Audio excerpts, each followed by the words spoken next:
What is the Darkglass Anagram? And more importantly, is this sleek device an alternative to the Quad Cortex for people that want to use NAM? So I was completely unaware that this product existed until I had a viewer comment on one of my recent videos featuring the Quad Cortex. The comment was something along the lines of, is this a viable alternative to something like the Quad Cortex? So I tried out the Anagram and I'm happy to say that kinda, no. It's complicated. So why would you want something like the Anagram instead of the Quad Cortex? It has the same aesthetic as the Quad Cortex with, in my opinion, a more attractive user interface. It has a smaller footprint than the Quad Cortex, but is slightly larger than the Nano Cortex. But where I think this hits the sweet spot for a lot of people is it's priced at $1,200 versus the $1,800 price tag of the Quad Cortex. That's like 33.3333% cheaper for you math people out there. But the caveat here that I think is attractive to those in the know is that it supports NAM, which is an open source software similar to Neural DSP's proprietary profiling technology. Many people claim that this technology is superior to other profiling technologies out there, though I think the biggest advantage is the open source nature gives more people access to it, allowing for a much larger amount of options available from professionally created profiles to obscure profiles of weird things like the distortion of a Digitech RP500. I don't know if that actually exists somewhere, but I'm sure someone has or will make a NAM profile of it at some point. A small issue, however, is that not all NAM profiles are created equally, since they can be tailored to fit your specific needs. Like maybe you need smaller file sizes, well, you can create lower quality NAM profiles to achieve that. For this reason, it makes making blanket statements a little bit more difficult. Then there's also the fact that a lot of these units that support NAM use some sort of conversion to standardize the file sizes since they can vary so wildly. Not all converters are created equal as well. So again, there's a lot of nuance to this topic. But when you have a company like Darkglass, which is linked to Neural DSP by founder CEO Doug Castro, you have to assume that this device is going to share a lot of the same DNA with the Quad Cortex. And I am aware that Korg acquired Darkglass in 2022, but Doug still remains active with the company, and I'm just guessing, but this was probably in some stage of development when the acquisition happened. So now that I've told you all of this cool stuff about the Anagram, you might be asking yourself, what the hell? How have I not heard of this? Well, there's a good reason for that. It's a base product. So that is the predicament we're in, since it is primarily a base device but has the ability to load the incredibly versatile NAM profiles. Can it be made into a competent guitar multi-effects amp model or pedal thing? I'm gonna go through it and show you all of what it does in context here and where it falls short. Now, in full disclosure, this video is not brought to you by Darkglass or Neural DSP. This unit is on loan to me. It doesn't belong to me. I just wanted to explore this topic because it sounded interesting to me when I first received that initial comment. With that being said, this video does have a sponsor, and that sponsor is Strange Angles. Strange Angles produces high quality captures for the Quad Cortex as well as NAM profiles. How convenient for this video specifically. They also have a wide range of different preset packs for different amp modelers like the Helix, Quad Cortex, 𝐒𝐄𝐓𝑑𝐿𝐒, etc. They also have high resolution IR packs, which if you aren't in the know are cabinet simulation files that can be loaded into pretty much every multi-FX unit or plugin at this point. Basically, they have everything that you need to get a killer guitar tone no matter what your preferred guitar noise medium is. And going through the website, it looks like a lot of the NAM packs and Quad Cortex captures are of pretty boutique high-end stuff that are sought after, so that's pretty cool too. We're going to be using their Quad Cortex captures and NAM profiles in the demo portion of this video, which will help standardize the comparisons between these units. So thank you to Strange Angles for making this video possible. You can check them out via the link in the description as well as the pinned comment. Let's get this guy plugged in.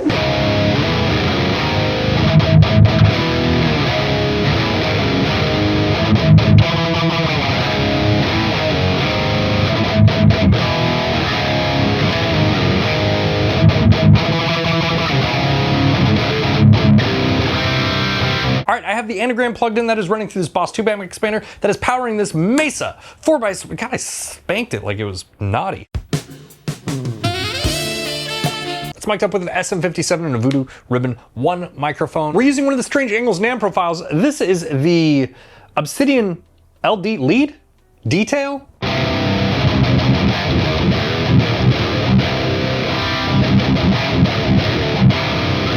This is one of the only ones that they sent me that had crossover with the Quad Cortex as well, so we'll be using this one a lot, but I do want to hear some others in here. Now, I am recording the signal out of this cabinet with microphones, but I am recording the direct signal out of the Anagram as well, so we can throw some IRs on and post just for some comparison. I will put on the bottom of the screen what you are hearing. Yeah, it should be a good time. Check out another one here. This is 𝐒𝐿𝐄 808.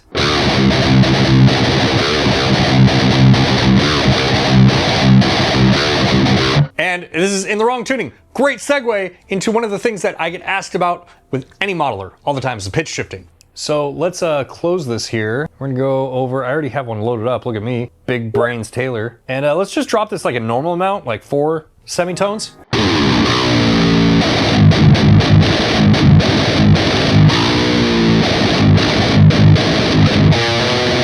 So the pitch shifting in the Anagram, I would say, is on par with Neural DSP stuff. It's very, very good. The stuff in the Neural DSP plugins in the Quad Cortex, for that matter, is among the best pitch shifting I've ever used. Especially for this, when you're trying to like pitch shift a whole guitar.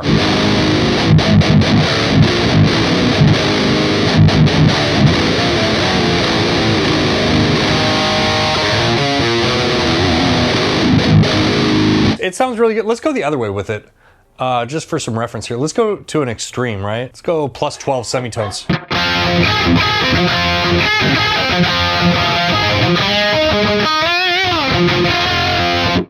So you can hear it getting crazy there, a little bit artifacty, but I am going extreme with this guitar here. With that being said, I think the pitch shifting is really good. I think it's always like a hard thing to nail on these units. Another thing I want to do is I want to load this thing up and see how it handles it, like in terms of DSP.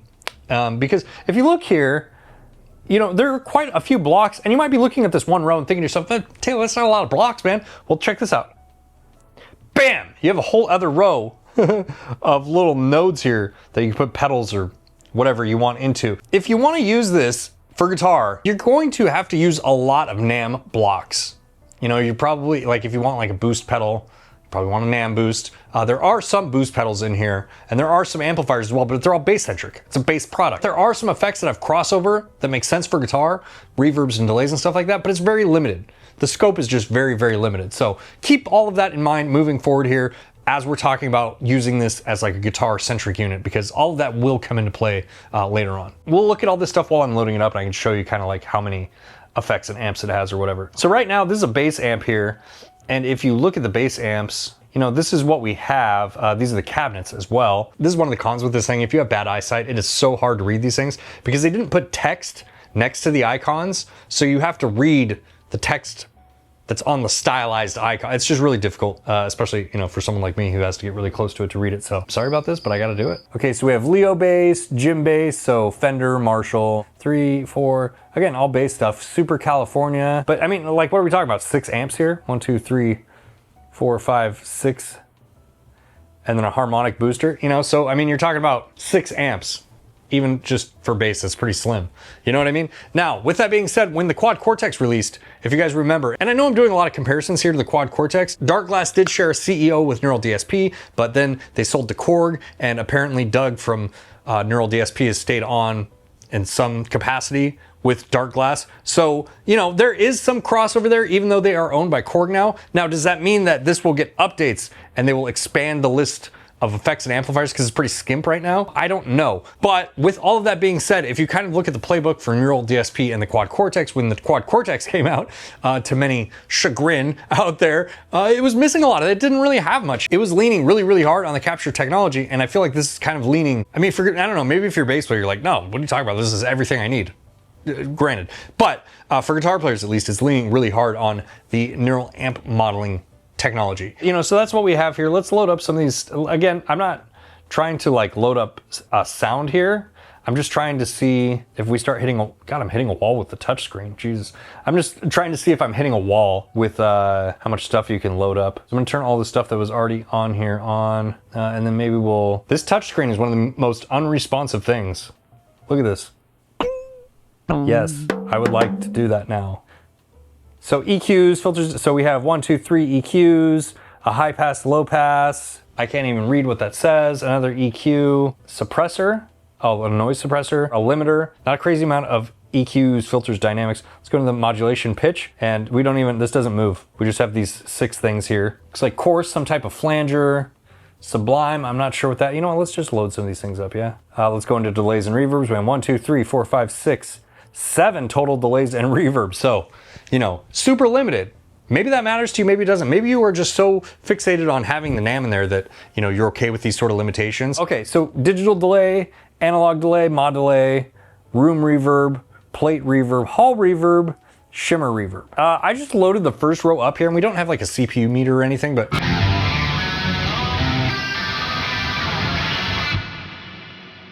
I'm not doing this for sound. I just wanted to, you know, demonstrate here that I don't think the DSP is going to be as much of a limitation as just the amount of things that you can do, like the amount of effects you have and things. I think that's going to be the main limitation here for guitar players. Let's go here. I want to see something though. So I have a split after the noise gate, and so now we're running parallel pass here. So this is really cool because you can run parallel pass and you can, you know, mix different NAM profiles together here, presumably. Let's see if that's the case. Okay, so we have the Sub-Zero amp down there. Here, we have the 𝐒𝐏𝐄𝐂𝐈𝐀𝐋.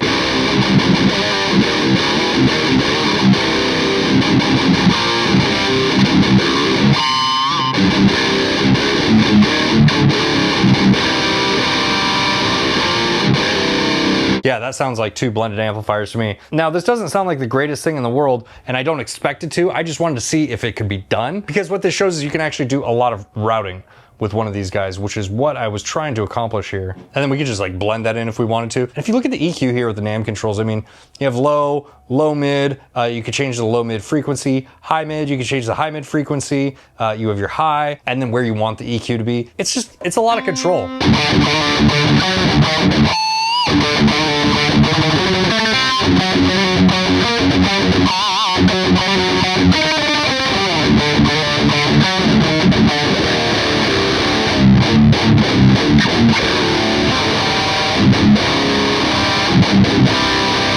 One more thing here before we switch over to the Quad Cortex. Let's just test what the, I'm gonna get rid of this. I don't need 2 amps here.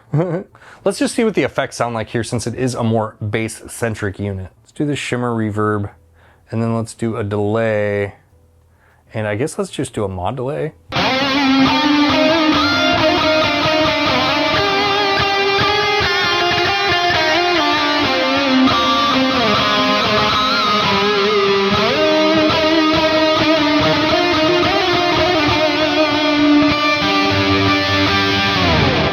The effects that it does have on board do sound really good. It does sound really good with guitar as well. You know, if I was gonna buy one of these, I wouldn't hold out that they're gonna add a bunch of different guitar effects in here, but I would say if you're a really big fan of NAM, that this might work out for you, because, you know, it does have a lot of capabilities with the NAM profiles. Oh, this is cool. There's a bright purple nightmare. I'm familiar with this amplifier.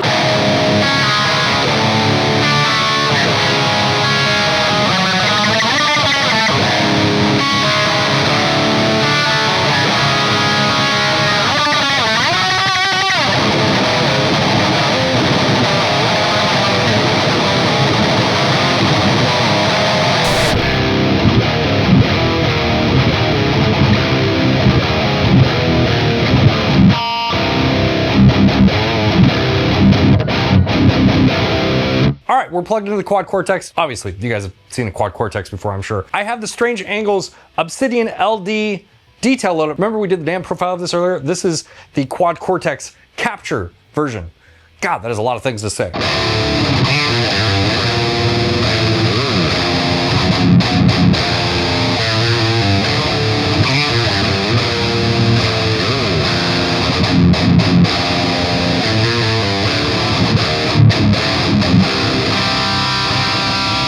You know, I would say, just comparing these back to back right now with the NAM profile, I think the NAM stuff sounds just as good as the Quad Cortex. I'm very hesitant to say one is better than the other one, but they both sound very, very, very good. So if you're like, one side or the other, I don't know. One of them probably does sound better. Maybe we can cut and do a A-B here.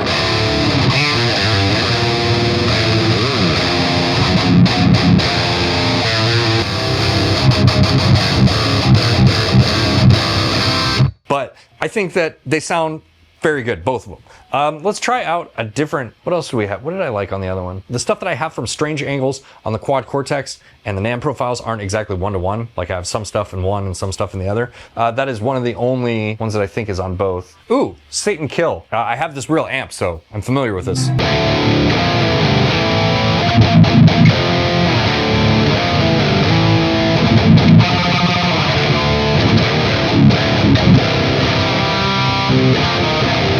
This has the same top end thing happening that the Satan amp has.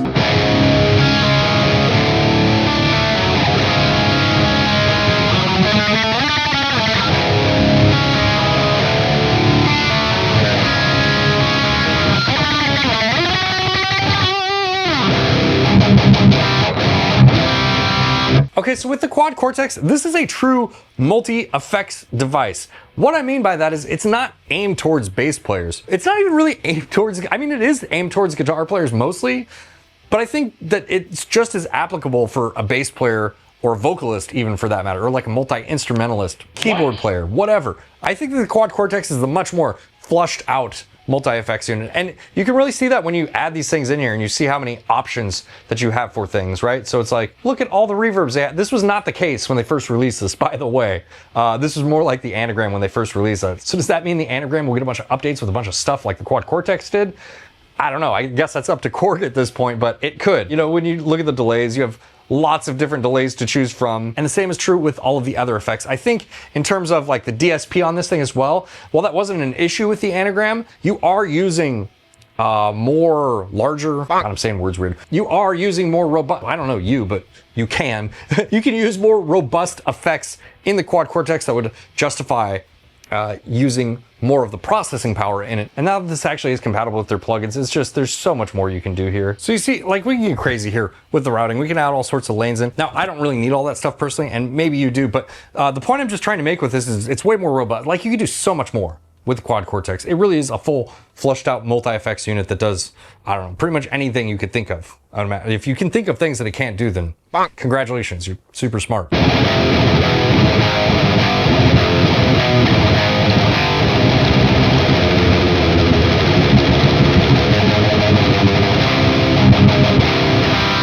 Okay, so I want to wrap up my thoughts here and address the topic of this video. Is the Anagram a good alternative to the Quad Cortex for NAM users? From a bass player's perspective, I'm sure the Anagram slaps, or whatever. From a guitar player's perspective, it's a very fancy NAM loader. It doesn't have a ton of features you would want as a guitar player. You're very limited in the amount of effects that it has. And when it comes to, I think this is $1,200 versus $1,800, that extra $600 gets stretched out quite a bit. Now, with all that said, if you don't want any of that stuff out of the Quad Cortex, you just want to be able to load NAM profiles, like you're not into the idea of the ecosystem of the Quad Cortex with the capturing, and maybe you don't like the size, maybe the size is a factor too. You know, if you look at these things, they're quite a bit different. Like maybe you want a very small pedal board or something to put this on. This will work for you. You could definitely get by on it, but that extra 33% in dollars gets you so much more than it does with this, you know? So with that being said, the final thoughts, the TLDR, the Anagram is awesome. It's a great NAM loader. It's a very fancy NAM loader. There are cheaper NAM loaders on the market like the Dime Head, I think, but obviously this is much fancier. Like, look at it. Look how nice this looks. Look at the packaging and everything, the touch screen, the user interface. Very, very nice. If you want to pay a premium for those things, if those things matter to you and you just want to be able to load, you know, NAM profiles, then cool, this will work. But if you're just looking for the most value for your money, I don't think this is it. I don't think, you know. I think that the Quad Cortex is a better value for the money, if I'm being honest with you. All right, shout out to Strange Angles for sponsoring this video. If you're interested in Quad Cortex packs or NAM captures or any of the preset packs that they have, I will leave a link for them down in the description below. Shout out to you for being here with me. I really appreciate every single one of you. If you like this video, make sure to hit the like button. If you like what I do on this channel, consider subscribing or being massively overpowered and joining us on Patreon, where you get behind the scenes footage and all sorts of stuff like that. And I will see you in the next video. Bye, guys.